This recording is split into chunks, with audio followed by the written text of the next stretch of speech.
ابھی کچھ لوگوں کا خیال ہے کہ اسٹیبلشمنٹ جو ہے وہ اپنی گرفت مضبوط رکھنا چاہتی ہے، اس کے لیے یہ انتظامی یونٹس چھوٹے چھوٹے بن جائیں گے، تو جیسے وہ بنیں گے پنجاب کی گرفت ان کی مضبوط ہو جائے گی، اسی طرح سے سندھ والے بھی کچھ پریشر میں آئیں گے۔ دوسرا دلیل یہ بھی دی جاتی ہے کہ دیکھیں یہ بھی تو کوئی انصاف کی بات نہیں ہے نا کہ 12 کروڑ لوگوں کا ایک صوبہ ہو پنجاب جیسا، اور اس میں صرف ایک آئی جی ان کے اوپر ہو یا ایک چیف سیکرٹری ہو۔ تو آپ ان چیزوں سے اتفاق کرتے ہیں، ایسے آرگومنٹس ہیں جو کہ اس چیز کی طرف راہ ہموار کر سکتے ہیں؟ دیکھیے یہ کوئی آرگومنٹس بہت اسٹرانگ نہیں ہیں۔ اس کی وجہ یہ ہے کہ آپ انڈیا میں دیکھیں تو وہاں اتر پردیش کا جو صوبہ ہے اس کی آبادی کم و بیش پاکستان کے برابر ہے۔ وہ 242 ملین کا صوبہ ہے، ریاست ہے، اور ہم 260 ملین کا ملک ہے۔ تو ایک ملک کے برابر ان کا ایک صوبہ ہے اور وہ چل رہا ہے، اور اس کی تو تقسیم کرنے کی بھی کوئی تجویز نہیں ہے۔ امریکہ پچھلے 163 سال میں اس کی آبادی 10 گنا بڑھی ہے، وہاں تو نئی اسٹیٹس بنانے کی کبھی نہ کوشش کی گئی ہے نہ بنی ہے۔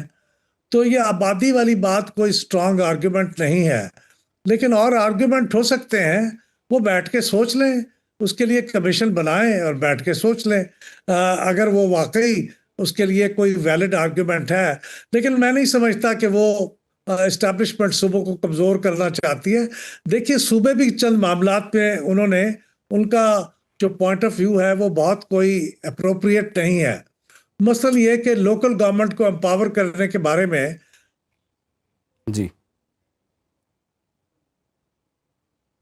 سر، ہم آپ کی رجسٹ کرتی ہیں کہ کوئی اچھی لوکل گورنمنٹس نہ بنے۔ ٹھیک، تو اب لوکل گورنمنٹس کو اگر کوئی کانسٹیٹیوشنل پروٹیکشن دینی ہے، اس کے لیے کانسٹیٹیوشنل امینڈمنٹ کرنی ہے، اور ان کو اگر نیشنل فائنانس کمیشن کے تھرو ڈائریکٹلی لوکل گورنمنٹ کو فنڈنگ کرنی ہے، تو اس کے لیے بھی کانسٹیٹیوشنل امینڈمنٹ کی ضرورت پڑے گی۔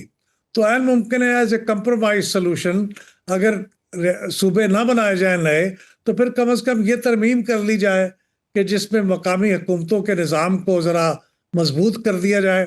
اس میں یہ ہوگا کہ پھر صوبے بھی اتنے ان کی ہٹ دھرمی نہیں ہوگی، وہ اتنے ہیڈ سٹرونگ نہیں ہوں گے جتنے اس وقت ہیں، کیونکہ ان کا کچھ ریسورسز اور کچھ اختیارات مقامی حکومتوں کو منتقل ہو جائیں گے۔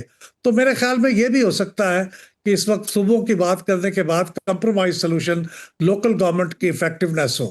صحیح۔ اچھا احمد صاحب، جیسے کہ 4 صوبے ہیں، اگر پرپوز پلان جس طرح سے سامنے آیا ہے مجوزہ طور پر، اگر 32-33 صوبے بن جاتے ہیں تو لوگ تو کہتے ہیں کہ اس میں تو خرچہ ہی بڑا آئے گا، ہر 33 پھر 32 وزیر اعلیٰ ہوں گے، پھر وزیر اعلیٰ ہاؤسز ہوں گے، پھر گورنرز ہوں گے، پھر اسی طرح سے آئی جیز ہوں گے، بیوروکریسی ہوگی، تو یہ تو خرچے والا کام ہے، یہ مہنگا کام ہے، اور پاکستان کی معاشی صورتحال اس بات کی اجازت نہیں دیتی کہ اتنا خرچہ جو ہے وہ ہم برداشت کر سکیں۔ کیا آپ اس بات سے ایگری کرتے ہیں؟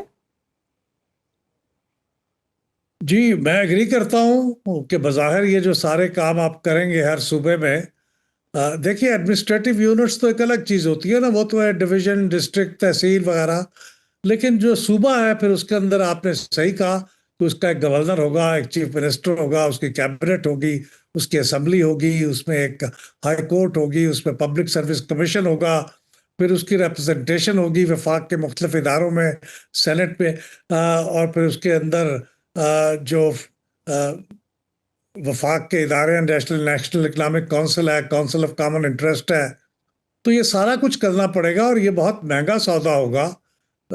جو لوگ یہ کہہ رہے ہیں کہ مہنگا نہیں ہوگا، کسی ڈویژنل کمشنر کا آفس وہ گورنر کا آفس ہو جائے گا، اور ڈپٹی کمشنر کا آفس چیف منسٹر کا آفس ہو جائے گا، تو میرے خیال میں وہ بہت ان ریئلسٹک باتیں کر رہے ہیں۔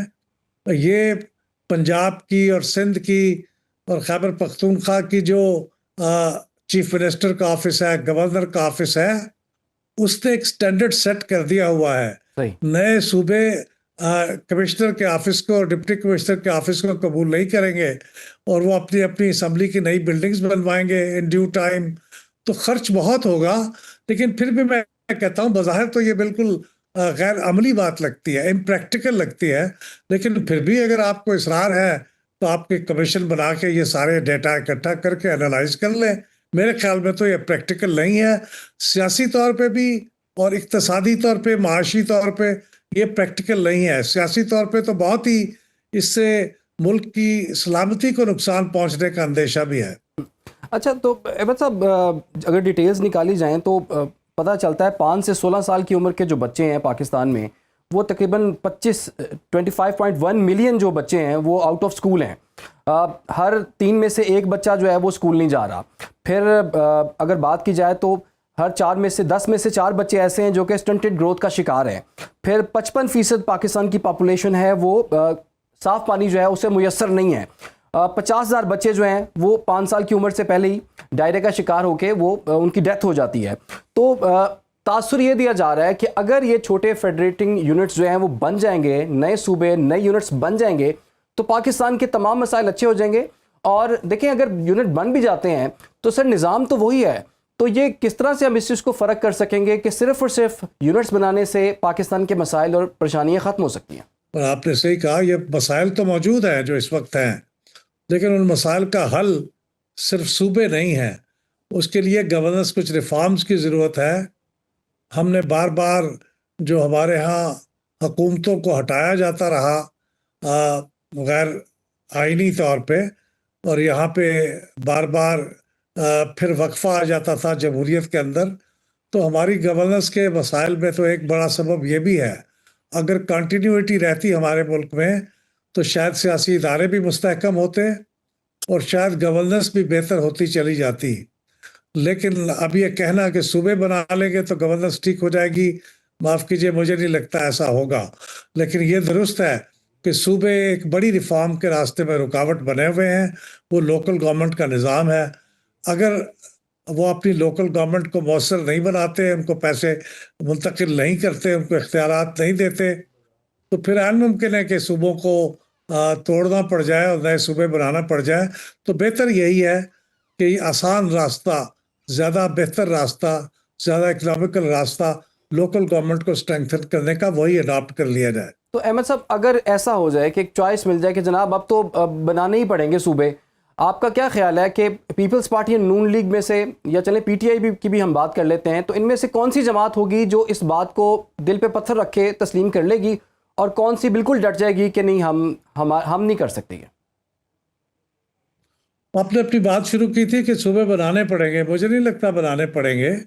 یہ تو کلیکٹیو ول کی بات ہے نا، پبلک کی، جو کہ ریپرزینٹ ہوتی ہے اسمبلیوں کے ذریعے سے. تو میرا نہیں خیال کہ وہ اس کو ایسے ہی بن جائے گا بغیر پبلک کی سپورٹ کے. لیکن آپ نے یہ پوچھا ہے کہ کون سی پارٹی، تو میرے خیال میں واضح ہے کہ پاکستان پیپلز پارٹی اس کو بہت اسٹرانگلی اپوز کرے گی. پچھلے چند دنوں میں ان کے کچھ وزراء نے اور لیڈروں نے اس کے بارے میں بیانات بھی دیے ہیں. اور صرف یہ حکومت ہی نہیں کرے گی، میرے خیال میں وہاں پہ عام سندھی لوگ جو ہیں وہ بھی اس کی مخالفت کریں گے. لیکن باقی پارٹیاں شاید اس کو برداشت کر لیں گی، لیکن میرے خیال میں پاکستان پیپلز پارٹی اسے برداشت نہیں کرے گی. ٹھیک ہے، آپ کے خیال میں پاکستان پیپلز پارٹی سے برداشت نہیں کرے گی. فی الحال کے لیے احمد بلال محمود صاحب، صدر پلڈاٹ، ہمارے ساتھ موجود ہیں. سر آپ کا بہت بہت شکریہ. اور جیسے کہ صوبوں کی بات ہو رہی ہے تو یہ بھی کچھ اسٹیٹس آپ کے سامنے ہم رکھ دیتے ہیں کہ چائنا کی آبادی جو ہے وہ 1 ارب اور 39 کروڑ ہے اور اس کے 31 صوبے ہیں. انڈیا کی آبادی جو ہے وہ 1 ارب 33 کروڑ ہے اور اس کے صوبے یونٹس جو ہیں 28 ہیں. اسی طرح سے یونائٹڈ اسٹیٹس کی اگر بات کی جائے، امریکہ، اس کے تقریباً 33 کروڑ جو ہے، اس کی 34 کروڑ اس کی آبادی ہے، لیکن اس کی 50 ریاستیں ہیں. اسی طرح انڈونیشیا کے 34 یونٹس ہیں، اور پاکستان جس کی آبادی تقریباً 25 کروڑ بنتی ہے، اس کے صرف 4 صوبے ہیں. تو یہی دلیلیں دی جا رہی ہیں کہ اگر ان کو چھوٹے انتظامی یونٹس میں تقسیم کر دیا جائے تو انتظامیہ جو ہے وہ کولیپس نہیں کرے گی، وہ بہتر طریقے سے اس کی ایڈمنسٹریشن جو ہے وہ کی جا سکتی ہے، بہتر سہولیات مل سکتی ہیں. لوگوں کو بہت دور تک آنا پڑتا ہے، جیسے کہ پہلے بھی دلیل دی گئی کہ جناب 12 کروڑ کا اگر ایک صوبہ ہے تو اس کے لیے صرف 1 آئی جی ہے، 1 چیف سیکرٹری ہے. تو اگر اس کو یونٹس چھوٹے ہم کر لیں تو ہمارے مسائل اس میں حل ہو سکتے ہیں. لیکن یہ ہوگا کیسے، یہ اب دیکھنا ہوگا. تمام سیاسی جماعتیں آیا اس پر بیٹھتی ہیں، اس پہ اتفاق کرتی ہیں، یا پھر دوسرا راستہ بھی ہے کہ وہ انتظامی طور پر اپنے آپ کو اتنا بہتر کر لیں کہ لوگوں میں محرومیاں نہ رہیں اور ایسا کوئی مطالبہ جو ہے وہ لوگوں کی طرف سے نہ آئے. پوڈ کاسٹ کا وقت ختم ہو جاتا ہے. اجازت دیجیے، اللہ حافظ.